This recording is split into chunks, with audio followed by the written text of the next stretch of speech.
Hello everybody, this is YellowDemonHurlr here with you to play the Beginner's Guide. I don't know exactly how to classify this game because I have deliberately avoided reading too much about it, but from what I know, it's all about poking through somebody's hobby video games to gain insights into their psyche and their life. And as fans of the Machinima will know, that's kind of Yellow's superpower. So I'm interested to see if I can actually pull it off in something like this. Also, Will, you've been nagging me to play this for a while, so I finally am. Let's begin.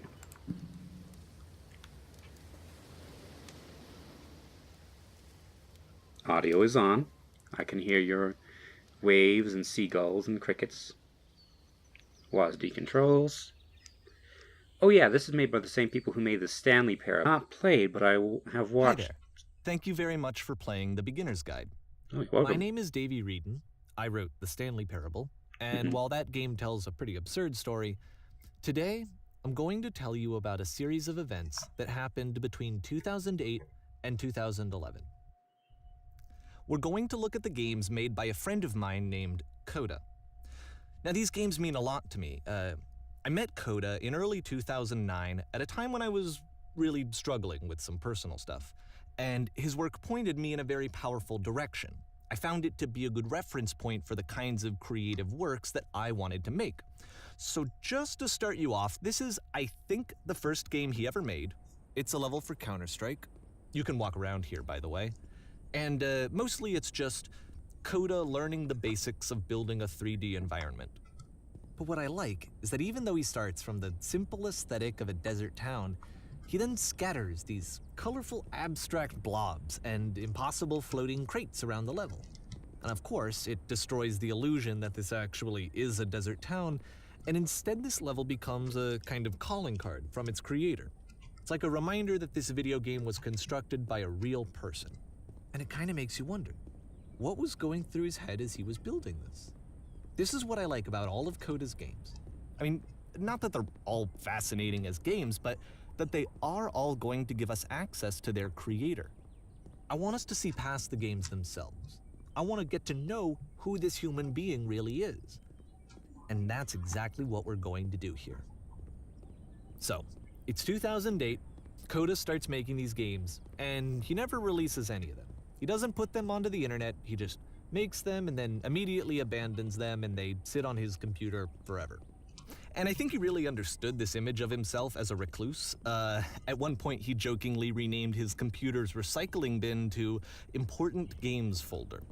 So, you know, this was just how he worked. He tended to crank them out one after the other without even really pausing to try to understand what he had just made, until suddenly one day, he just stopped. In 2011, that was it. He made his last game, and then he hasn't made another one since. And that's why I've taken this opportunity to gather all of his work together, is because I find his games powerful and interesting, and I'd like this collection to reach him, to maybe encourage him to start creating again. And if the people like you who play this also happen to find his work interesting, then I'm sure it'll just send that much stronger of a message of encouragement to Coda. So thanks for joining me on this. If you have a particular interpretation that I haven't mentioned here, or if you just need to get in touch, you can email me at daveywreden@gmail.com. Okay, that's about it for introduction. Let's take a look at Coda's first proper game. As each game is loading, I'll show you the date that it was completed. This first one was made in November 2008. This is something that, if you haven't played it and you think it might be interesting to you, you should probably stop watching this now. Oh. Whisper machine active. Shift destruction imminent. This game is called Escape from Whisper, and it's one of the more generic games you'll see from Coda.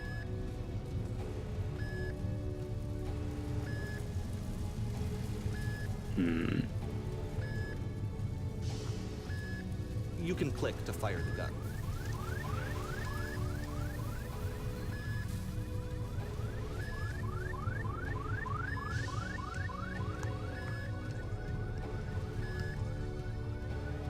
security call breached. Hostile alien life forms inbound. It kinda looks like this game was abandoned mid-development.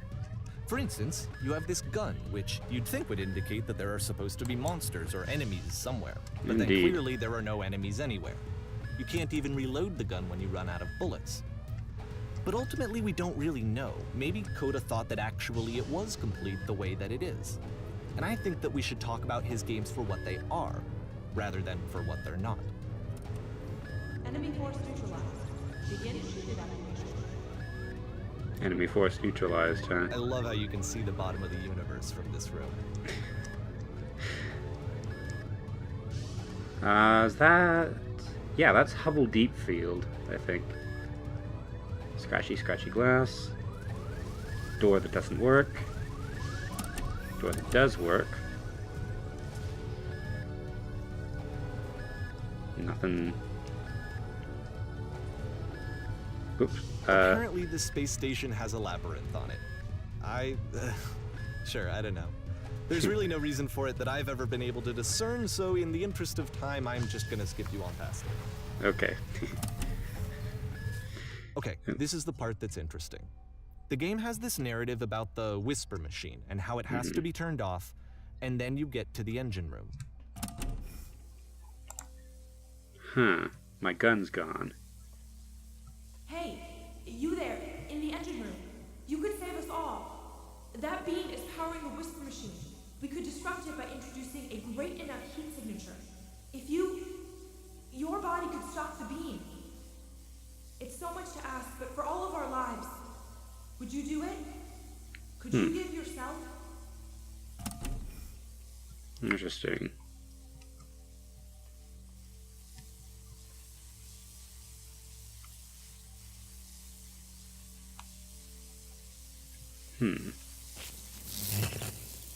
Let me pause here for a second. What you just experienced, stepping into the beam and then dying, is probably what Coda had initially intended when he was developing this level. But when he first compiles and plays it, something goes wrong. There's a bug somewhere. And this is what happens instead.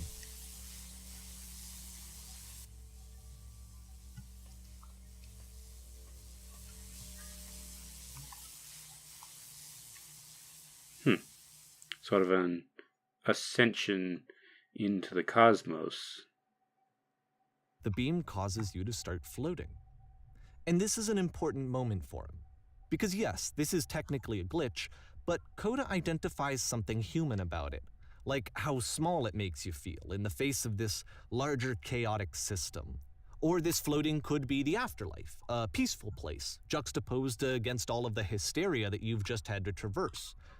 I don't even know. I have no idea what he was thinking, but what's clear is that after making this, something lodges itself in his brain. He wants to do more of these really weird and experimental designs.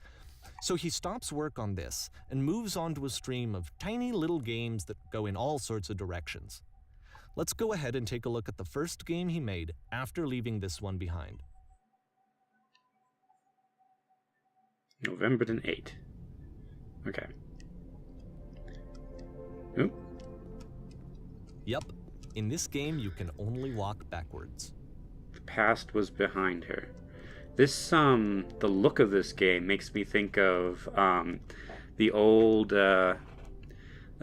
maze screensaver from, like, Windows 95, Windows 98. So I wonder if this has some sort of philosophical significance to him, this walking backwards. You can't see where you're going. You just kind of have to,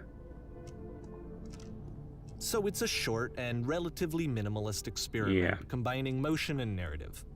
It is less advanced than the previous game, but actually it seems to be more focused, more complete. Coda's trying to give it a unique voice rather than simply basing it on a pre-existing trope.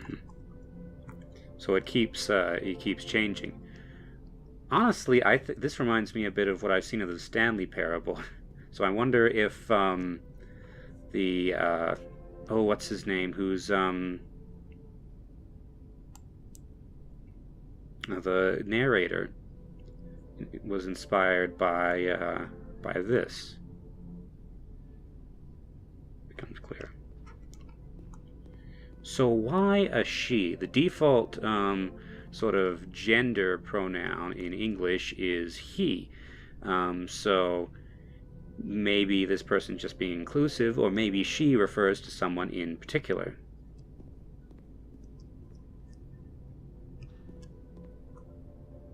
It's a short little thought, it says what it wants to say, and then it ends. Didn't need anything more than that. Which to me is why it works, because it gets out quick. Okay, next one. Still November. Okay, now I have full freedom of movement front and back.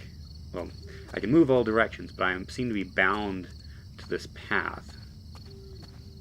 So I can't see. So this this actually ties into that same theme he had now of not knowing what he had before, of not knowing what is ahead of you. Wait a minute, I wasn't even paying attention to the sign. What did it say? You are now entering. No wonder I didn't quite register it. It's not in a complete sentence. Oop. And that's it. Okay, the meaning of this game won't be clear just yet. Please be patient with me for a few more games, and I promise you'll see what makes it interesting. Mm-hmm. December. Oftentimes, Coda would put bizarre titles like this one at the start of his games. I wish I'd known him at the time that he was making these early games. He would really only talk to me about his work as he was making it. Once he stopped work on a game, like, that was it. It was dead to him. And I don't agree with that at all, but what are you gonna do?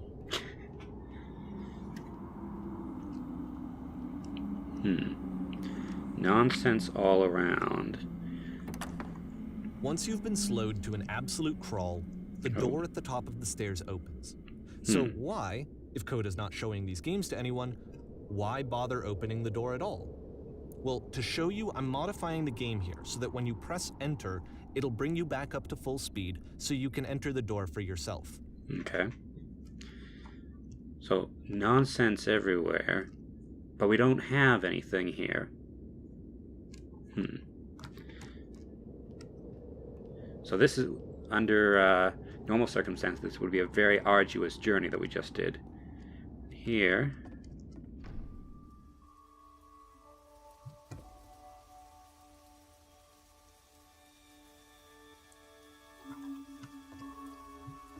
So it's an idea of, it's a collection. Room that's warm and nice and filled with little ideas for games. That's hard to get to. Coda would often tell me that he didn't mind if people thought of him as cold or distant. He said that he knew that he was actually a vibrant and compassionate person, but that it takes time to really see that. It can be a very slow climb to get there. Yeah. Leave on a boat. Caden was the captain. The captain's always wrong.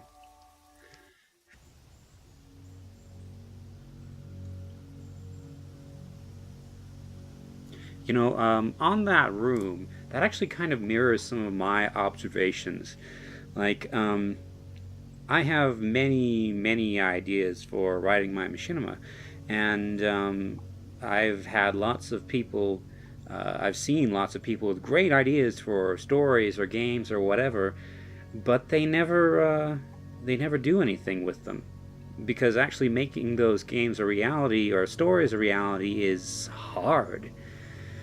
And that's really only what separates a writer from, or a gamer from, or a game maker from somebody who doesn't do these things. That they do it. Let's see. Orange and gray. Concrete. Wood. So I wonder if this wood means anything. I mean, the rest of this is concrete. It's cold and hard, although it does have this little bit of paint here. Wood is different. It's organic. It was once alive.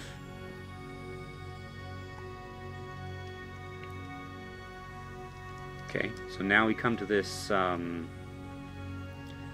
drop-off that if we go down there we won't be able to get out of. Well, this is new for Coda. It's an actual puzzle. Go ahead and see if you can solve it. Click. Ooh.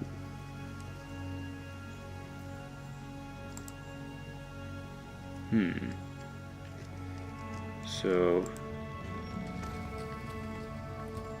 In here... Nothing... Interesting, now I'm using this technique of walking backwards in order to keep reference points in view.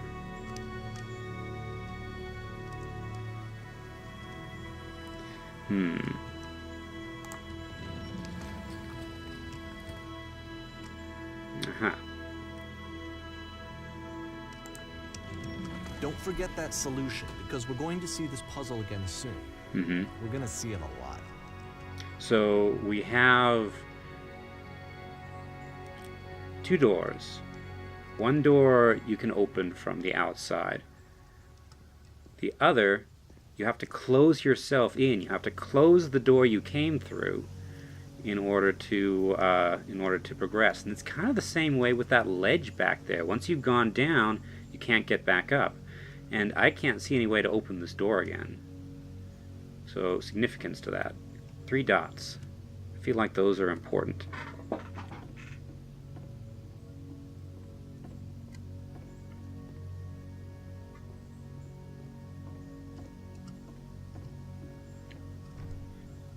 So that seems to be it, right? You walk down a corridor, you solve a puzzle, you get to the end. Simple enough. This door closed behind me. Now I'm going to modify the game again so that when you press enter, it'll remove all of the walls from this room. So is this a solid door? It is. Okay, enter.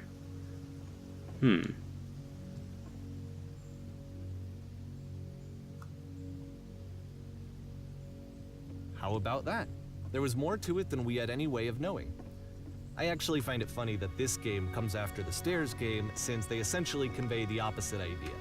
So, in the Stairs game, a dull exterior concealed a rich interior. And then, in this level, a dull interior hides this fantastic outer world. Either way, I think that the point is the same, is that most of the time you don't get to know what you're missing, or even that you're missing anything. That's not your role as a player. So if your role here is not to understand, then what is it?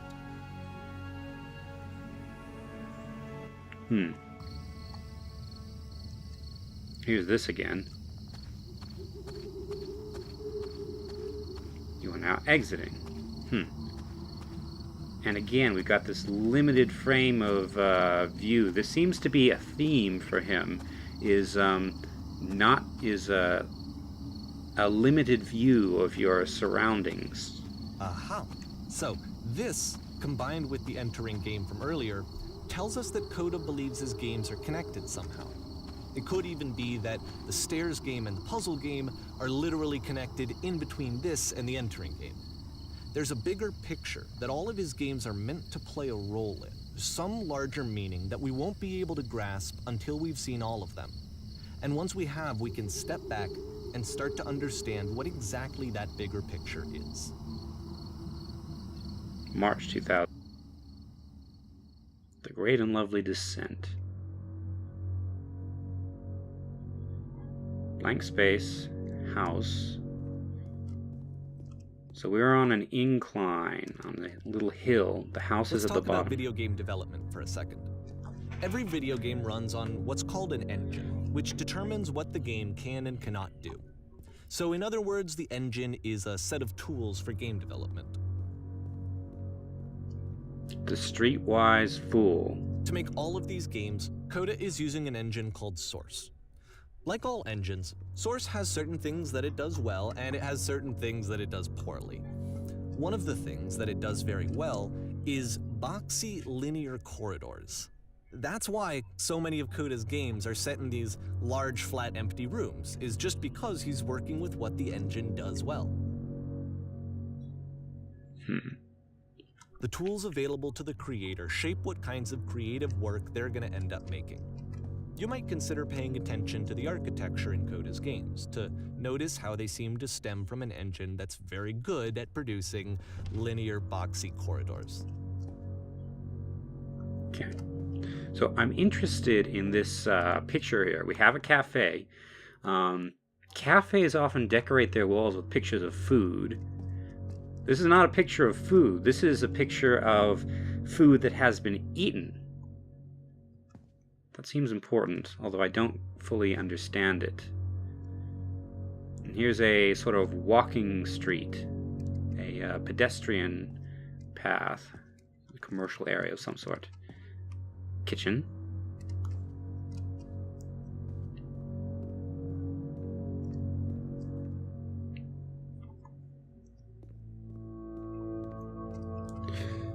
So we have more sort of disconnected objects and whatnot, like in the last game.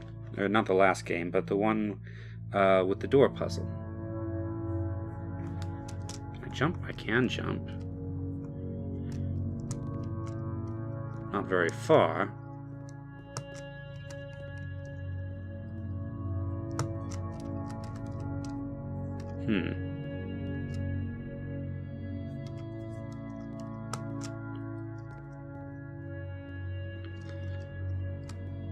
I'm tempted to see what happens if I just throw myself off, but...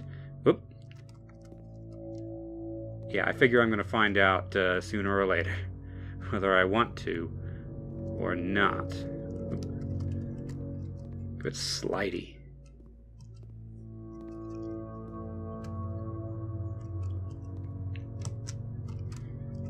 There we go.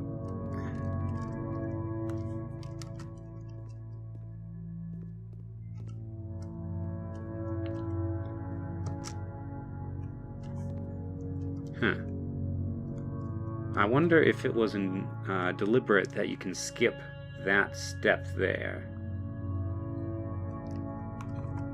Okay, here.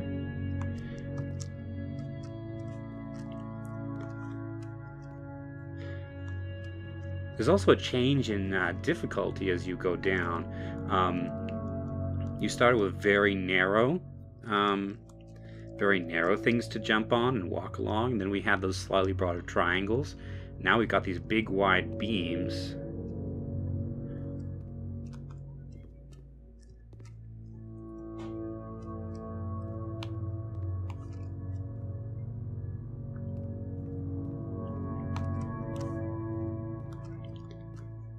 Maybe you notice that when you fall a great distance, things start to get blurry. That's something he added extra. He didn't have to do that, so I'm guessing that has some sort of significance.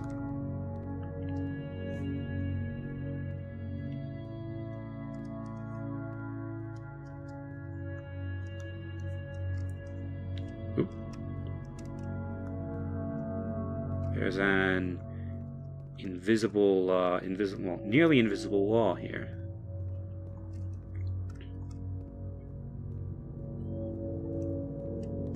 Bright light.